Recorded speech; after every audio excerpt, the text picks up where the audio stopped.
to 7 football stadiums. It's almost multiple prisons within the prison. The far end, you have one that's 9 meters high of concrete, and then above that, 3 meters of electrified fencing. 15,000 volts. 15,000 volts.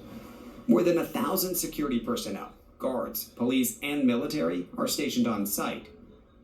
Inmates are assigned to one of 8 sectors. Each sector holds more than 24 large cells. Roughly 80 inmates per cell, but it can fluctuate. What is it like to live here? It's probably not a hotel 5-star, but they give you the 3 times of food. They give you some programs. You go to do exercise. Ejercicio nosotros lo podemos repetir siempre. Some church or religion programs too. But that's limited to just 30 minutes a day. The other 23 and a half hours, they're kept inside and locked up. For inmates who get violent with other prisoners or guards, we're going to close the door. I just want to get a sense of... Wow. Solitary confinement awaits. The only light you get is through this hole. They can be in here for 15 days, potentially. All right, I'm ready to get out. Critics point specifically to the prison's strict control and isolation of inmates, calling it a violation of human rights. The director brought up that a lot of folks will raise concerns from a human rights perspective and an abuse of human rights, that he's calm hearing that because he sees it day to day, the process they go through to maintain, as he sees it, proper punishment.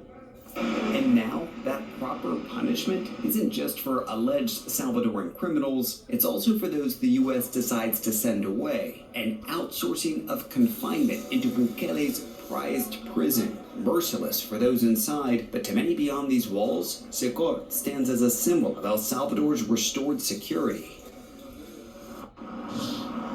And perhaps not all that surprising, but there is a lot of criticism surfacing over these deportations, namely that the White House hasn't yet told us who these deportees are and what crimes they're alleged to have committed.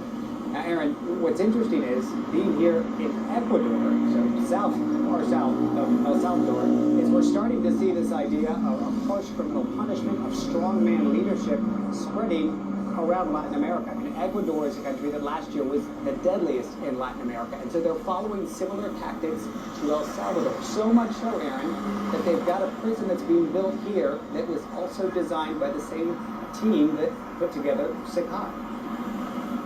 Incredible to see. The Contagion. All right, thank you very much.